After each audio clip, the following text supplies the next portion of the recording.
اعوذ باللہ السمیع العلیم من الشیطان الرجیم بسم اللہ الرحمن الرحیم۔ انسانی فطرت کے بارے میں سورہ بقرہ آیت نمبر 216 میں اللہ فرماتے ہیں کہ ہو سکتا ہے کہ ایک چیز تمہیں ناگوار ہو اور وہی چیز تمہارے لیے بہتر ہو، اور ہو سکتا ہے کہ ایک چیز تمہیں پسند ہو اور وہی تمہارے لیے بہتر نہ ہو۔ پھر سورۃ النساء آیت نمبر 28 میں اللہ فرماتے ہیں اللہ تم پر پابندیوں کو ہلکا کرنا چاہتا ہے کیونکہ انسان کمزور پیدا کیا گیا ہے۔ پھر سورہ یوسف میں اللہ فرماتے ہیں کہ نفس تو بدی پر اکساتا ہی ہے۔ پھر سورہ ابراہیم آیت 34 اللہ کہتے ہیں کہ حقیقت یہ ہے کہ انسان بڑا ہی بے انصاف اور ناشکرا ہے۔ بنی اسرائیل سورہ آیت نمبر 11 میں اللہ فرماتے ہیں کہ انسان شر اس طرح سے مانگتا ہے جس طرح اس کو خیر مانگنی چاہیے۔ انسان بڑا ہی جلد باز واقع ہوا ہے۔ پھر سورۃ الانبیاء آیت نمبر 37 میں اللہ کہتے ہیں کہ انسان فطرتاً جلد باز ہے۔ پھر حامیم سجدہ سورہ 49 میں اللہ کہتے ہیں کہ انسان کبھی بھلائی کی دعا مانگتے نہیں تھکتا، اور جب کوئی آفت اس پر آ جاتی ہے تو پھر نا امید، مایوس اور شکستہ دل ہو جاتا ہے۔ پھر سورہ حامیم سجدہ ہی میں آیت نمبر 51 میں اللہ فرماتے ہیں کہ انسان کو جب ہم نعمت دیتے ہیں تو وہ منہ پھیرتا ہے اور اکڑ جاتا ہے، اور جب اس سے کوئی آفت آ جاتی ہے تو لمبی چوڑی دعائیں کرنے لگتا ہے۔ پھر سورۃ قاف آیت نمبر 16 میں اللہ کہتے ہیں کہ ہم نے انسان کو پیدا کیا اور اس کے دل میں ابھرنے والے وسوسوں تک کو ہم جانتے ہیں۔ پھر سورۃ المعارج آیت 19 میں اللہ فرماتے ہیں کہ انسان فطری طور پر کمزور پیدا کیا گیا ہے۔ پھر سورۃ العادیات آیت نمبر 6 میں اللہ کہتے ہیں کہ حقیقت یہ ہے کہ انسان اپنے رب کا بڑا ہی ناشکرا ہے۔ دوستو، میری ہمیشہ سے یہ کوشش رہی ہے کہ جب بھی ہم کوئی گپ شپ کریں تو پہلے ہم کوئی ایسا معاملہ جو ہمیں آخرت کی یاد دلائے، کیونکہ یہ دنیا عارضی ہے، کچھ دنوں کے لیے ہم اس دارالامتحان میں ہیں۔ اللہ واضح کرتے ہیں سورۃ الملک آیت نمبر 1 میں تبارک الذی بیدہ الملک وہو علی کل شیء قدیر الذی خلق الموت والحیاۃ لنبلوکم ایکم احسن عملا۔ بڑا ہی بابرکت وہ رب ہے جس نے زندگی اور موت اس لیے پیدا کی تاکہ وہ آزمائے کہ کون احسن عمل کرتا ہے۔ آج ہم بات کر رہے تھے آرٹیکل 9 قانون شہادت آرڈر 1984، پیشہ ورانہ جو کمیونیکیشن ہوتی ہے، پیشہ ورانہ جو اطلاعات ہوتی ہیں۔ آپ کو پتہ ہے کہ آرٹیکل 9 قانون شہادت آرڈر 1984 کے مطابق کوئی بھی پروفیشنل، کوئی وکیل ہے، پلیڈر ہے، کوئی ایسی بات ظاہر نہیں کر سکتا جو پیشہ ورانہ فرائض کی ادائیگی میں وکیل اور اس کے کلائنٹ کے درمیان ہوئی ہے، ماں سوائے اس بات کے کہ جو کلائنٹ ہے وہ آج خود وکیل صاحب کو اس بات کو ڈسکلوز کرنے کی اجازت دے دے۔ ایک وکیل اور اس کے کلائنٹ کے درمیان عام حالات میں جو پیشہ ورانہ خط و خطابت ہے، بات چیت ہے، حتیٰ کہ کوئی بھی بات، وہ تمام چیزیں پروفیشنل کمیونیکیشن میں شامل ہیں، اور وہ پریویلیجڈ کمیونیکیشن ہے، اس کو ایکسپوز نہیں کیا جا سکتا، ڈسکلوز نہیں کیا جا سکتا۔ فرض کریں کہ کوئی فوجری کا ملزم ہے اور وہ اپنے وکیل کو بتاتا ہے کہ اس نے واقعی اس طرح سے فوجری کی ہے، تو وکیل اس راز کو ڈسکلوز نہیں کرے گا، کیونکہ وکیل کو اپنے کلائنٹ کو تحفظ کرنا ہے۔ اب یہ بات اسلامک نقطہ نگاہ سے تو یہ درست نہیں لگتی ہے، لیکن چونکہ ہم آرٹیکل 9 قانون شہادت آرڈر 1984 کی بات کر رہے ہیں، تو اس آرٹیکل کے تحت یہ مطلب ہرگز نہیں لیا جا سکتا کہ کوئی کلائنٹ وکیل سے جرائم کے محفوظ طریقے دریافت کرے کہ وکیل صاحب آپ یہ بتائیں کہ کس طریقے سے میں یہ فوجری کروں کہ میں بچ سکوں، اور وکیل جو ہے وہ ایسے کمال طریقہ کار اس کو بتائے کہ اس طریقہ سے آئندہ فوجری کرنی ہے، تم نے ایسے کرنا ہے۔ اس کا یہ مطلب نہیں، ہرگز نہیں ہے، کیونکہ ایک وکیل کا کام جرائم کی پرورش کرنا نہیں ہے، بلکہ جرائم کی حوصلہ شکنی کرنا ہے، اور جو ایڈمنسٹریشن آف جسٹس سسٹم ہے کسی ملک کا، اس کو ہیلپ آؤٹ کرنا ہے تاکہ جرائم کی سرکوبی ہو سکے۔ پھر آرٹیکل 9 کے تحت ہی ایک وکیل کا جو منشی ہے، کلرک ہے، اس کی بھی یہ ذمہ داری ہے کہ وہ اپنے کلائنٹ کی جو سیکرٹس ہیں، جو پریویلیجڈ کمیونیکیشن ہے، اس کو وہ ایکسپوز نہ کرے۔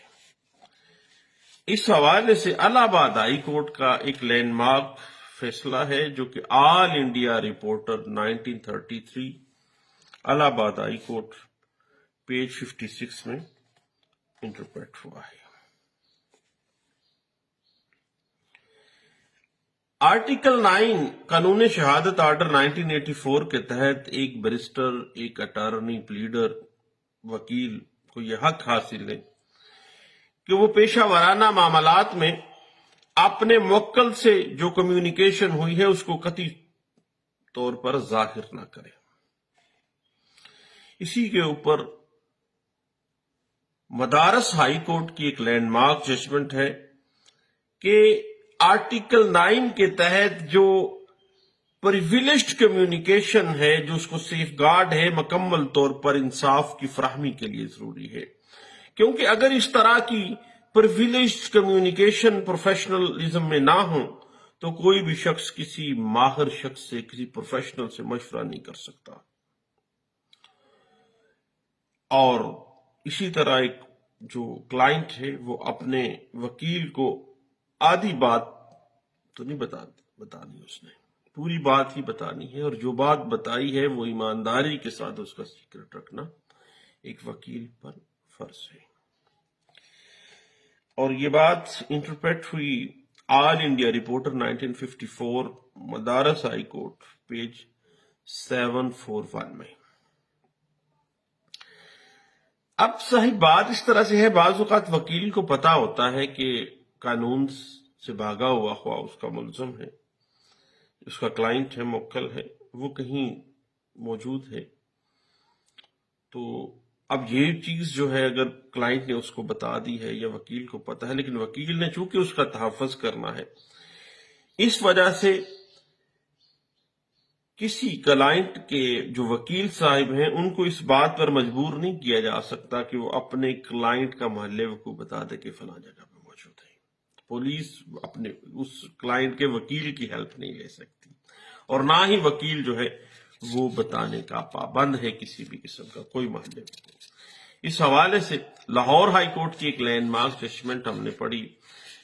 PLD 2015 Lahore high court page 243 میں۔ اب صحیح بات اس طرح سے ہے، کلائنٹ جو ہے یہ ایک ایسا ورڈ ہے، کیونکہ قانون شہادت آرڈر 1984 کے آرٹیکل 9 پروفیشنل کمیونیکیشن کے حوالے سے اگر ہم بات کریں تو لفظ سائل جو ہے، کلائنٹ جو ہے، اس کا مطلب کیا ہے؟ اس کی مطلب جس مقدمے کی وہ وکیل پیروی ہے اس کارروائی میں شامل پارٹی ہے۔ ایک بات ذہن میں رکھیے گا کہ اس کلائنٹ کا جو گواہ ہے وہ کلائنٹ نہیں ہے، اب گواہ اور ایک وکیل کے درمیان جو کمیونیکیشن ہے وہ پروفیشنل کمیونیکیشن میں نہیں آتی ہے. اس بات کو P L D 1962 Lahore high court page 558 کے اندر جو ہے اس بات کو انٹرپریٹ کیا گیا تھا. اب صاحب قانون نے بعض کمیونیکیشنز کو، بعض مشورہ، دستاویزات کی انٹریز، اب اس سب چیزوں کو ایک پبلک انٹرسٹ کی خاطر ڈسکلوز نہ کرنے کی رعایت دی ہوئی ہے، تاکہ جو کنسرن پرسن ہے اس کو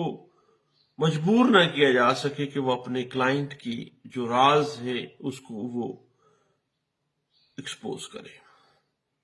اب آرٹیکل 9 قانون شہادت آرڈر 1984 کے تحت کسی بیرسٹر، پلیڈر، اٹارنی یا وکیل کو یہ اجازت نہیں ہے کہ وہ کسی ایسی بات یا کسی ڈاکومنٹ کے جو مندرجات ہیں، جو انٹریز ہیں، یا اس کی جو کنڈیشن ہے اس کی گواہی کے اندر کوئی بیان دے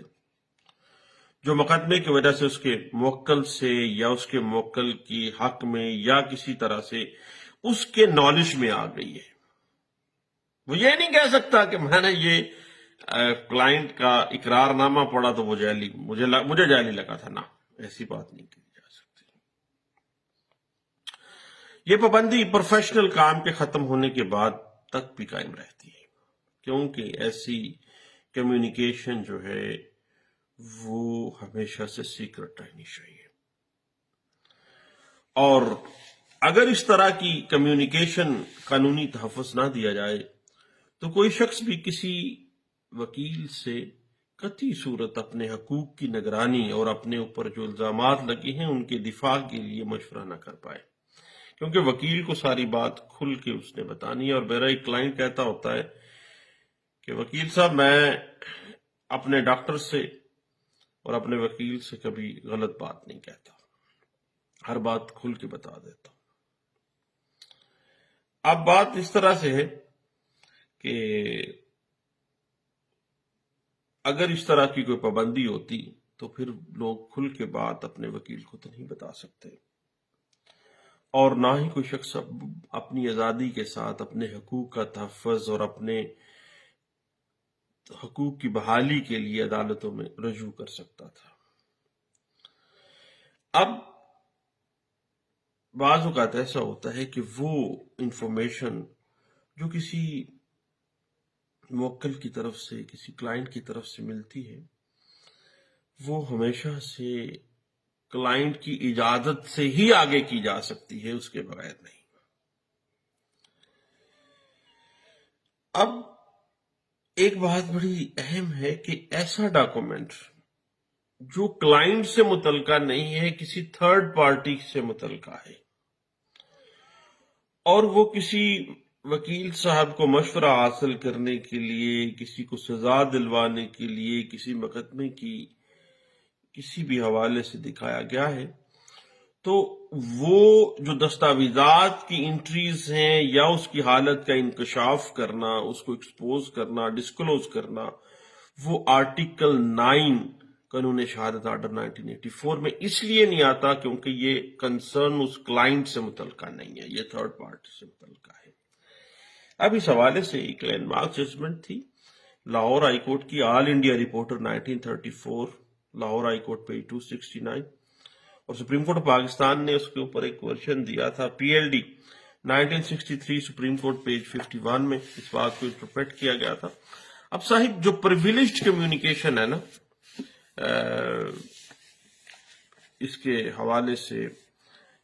اگر آپ P L D 2009 supreme court page 28 کو دیکھیں، اور اس کے بعد پی ایل ڈی 2015 Lahore high court page 243، 2016 C L C page 1884 ہے، اور 1993 سی ایل سی پیج 747 ہے، اور 2014 پی ٹی ڈی پیج ہے 1051 میں اس بات کو بڑے اچھے انداز سے انٹرپریٹ کیا گیا تھا. اب صاحب بات یہی ہے کہ پروفیشنل کمیونیکیشن ہمیشہ پرویلیجڈ کمیونیکیشن ہے، اس کو بغیر اجازت کلائنٹ کے ڈسکلوز نہیں کیا جا سکتا. اور یہ جو پریویلیج اس وجہ سے قانون دیتا ہے تاکہ ہر بندہ کھل کھلا کے اپنے وکیل سے ہر بات کر سکے. وآخر دعوانا ان الحمد للہ رب العالمین والصلاة والسلام علی المرسلین. السلام علیکم ورحمۃ اللہ وبرکاتہ.